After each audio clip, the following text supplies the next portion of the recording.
Darwin's legacy. Perhaps the most pernicious and destructive manifestation of social Darwinism was in what happened in Nazi Germany. Ironically, there is no concrete evidence for evolution. I think we can say that quite emphatically. It's more in the minds of men than it is actually, in fact, out there in nature. We keep hearing about gaps in the theory of evolution. The whole theory is a gap. Coral Ridge Ministries presents Darwin's Deadly Legacy, a shocking look at the historical impact of the theory of evolution and the shaky scientific ground on which it rests. In 1859, Charles Darwin published his bombshell book entitled On the Origins of the Species, in which he laid out the foundation for the view that mankind and all other species evolved through a purely random physical process. The world has never been the same since. This view is now mandated as the official view in all public education institutions. But have you ever thought about the social impact of Darwin's theory of evolution? It has been enormous. Evolution is supported by the entire scientific community. Intelligent design is supported by guys online to see the Dukes of Hazzard. Sometimes it seems hard to avoid being indoctrinated about evolution, whether on TV or the radio. Among scientists, Darwin's theory of evolution is the accepted understanding. The idea is promoted in newspapers and magazines and books. Everywhere, evolution is just assumed. Creation scientist Ian Taylor. Evolution permeates our entire society, not surprisingly because it's taught in the public schools, and most children in North America go to a public school. And evolution is promoted in Hollywood films.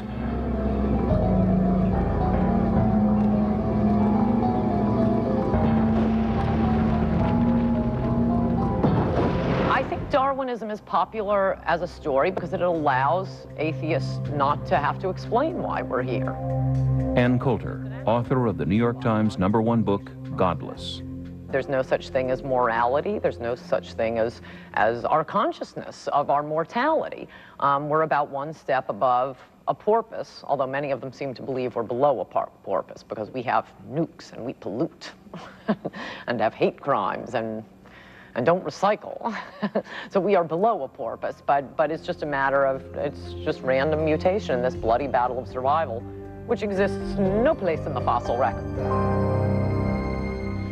The late Dr. Stephen Jay Gould of Harvard said, man, or even woman, as the crowning achievement of some grand cosmic plan, what moral conceit. We are but an afterthought. We are a little accidental twig. It has been said that ideas have consequences. That is so true, as we'll see in this program. We're being told today that life is just the product of time and chance and random forces. Well, if we've just evolved from the primeval slime, then humanity sinks in significance. Darwin's second major book was rightly titled The Descent of Man, where man was no longer viewed as a little lower than the angels, but rather a little higher than the apes. What Darwin theorized about biology was applied by later thinkers to society, economics, and government, with devastating consequences. The acceptance of evolution brought in a totally new way of looking at life on Earth, and especially humankind and our place in the cosmos.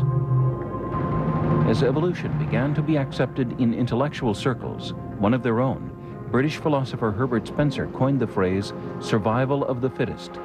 That phrase caught on as the essence of Darwinism. Social Darwinism is the idea that human beings will evolve and social systems will evolve and social institutions will evolve, and the fit ones will survive and overcome the weak ones and go on to become stronger. It is a survival of the fittest sort of system. It is a dog-eat-dog top dog went out kind of system that flies in the face of the Judeo-Christian tradition. Dr. Earl Tilford Jr. is a professor of history at Grove City College in Pennsylvania. And so, with survival of the fittest, it was okay to exploit people. After all, they were weak, and they should go by the wayside. It was for the betterment of the race, of the human race, that they should. Intellectually deficient, those who are physically deficient, those who are morally deficient, would fall away. Evolution had implications for virtually every discipline it touched, including labor. Ian Taylor, author of In the Minds of Men, Darwin and the New World Order, mentions the so-called robber barons, a handful of industrialists who became inordinately wealthy by unethical means in the early stages of capitalism. They were enthusiastic Darwinists. There was a lot of misuse of labor in England at that time, and it was all justified by the robber barons, by Darwin's argument, a survival of the fittest. Well, the elite said, we are the fittest and we're surviving, and it's perfectly all right, it's for the benefit of the country, isn't it? In America, it was the late 1800s, early 1900s when you found the robber barons. Andrew Carnegie and others believed that this was all justified. The idea of encouraging unemployment so that the wages could be kept low, and the hours, the working hours, could be kept long, and so that they could make maximum profit on these things. That was survival of the fittest, and of course he would have been one of the fittest to survive. Evolution also has had implications on racism. It gave it a scientific rationale. The biblical view is that racism is wrong, not that all followers of the Bible have lived up to its teaching. Specifically, the book of Acts in chapter 17, verse 26 teaches that from one man came all men. Thus we are all ultimately related. There is no basis for racism. But here again, Darwinism is at odds with the Bible. Now, a lot of people might not connect Darwinian evolution with racism, but as the late Dr. Stephen Jay Gould said, that racist attitudes were common before Darwin, but what Darwin did was fuel racism. And the reason is because when you popularize a philosophy that man is just an animal and we evolved from ape-like ancestors, and there are different races that evolved at different levels, and some are more advanced than others, you can see how people could then develop racist attitudes towards those they thought were more primitive than themselves or inferior to themselves. And there's no doubt that Darwinian evolution has certainly influenced cultures around the world. Creationist educator Ken Ham, founder and director of Answers in Genesis, saw what Darwinism did to the Aborigines in his native country of Australia. Darwin taught in his book The Descent of Man, for instance, Australian Aborigines were basically closest to the ape-like ancestors. The Australian Aborigines were looked on as the missing links in history. In the very early 1900s, they were even listed as animals in a Sydney museum booklet. And there were scientists from Germany and England who sent people to Australia with instructions on how to kill the Aborigines, how to skin them, how to boil up their skulls for specimens for museums around the world. It was because they thought these were not quite human yet. It was all laid down with the idea of they were evolving, and they had not yet evolved into the white man's idea of what is being human, see? Another man who shared some key tenets of Darwin's theory, in particular its implications about God and its implications about man, was Karl Marx, the father of communism. Marx also embraced Darwinism as the scientific version of his political philosophy. He saw the struggle as among classes. When you take God out of the equation, whether it is in social Darwinism or in Marxism, all of your attempts to do noble things, and certainly what they had in mind in the Soviet Union was the most ambitious endeavor that mankind has ever tried in terms of social engineering, and it fell flat and cost millions of lives.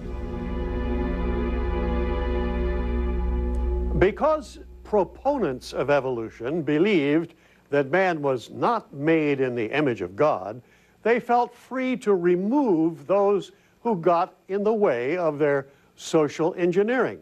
Karl Marx wrote to his collaborator Frederick Engels in reference to Darwin's On the Origin of Species, "This is the book that contains the foundation in natural history for our view." That view, of course, was communism. No one can deny that communism was based upon atheism.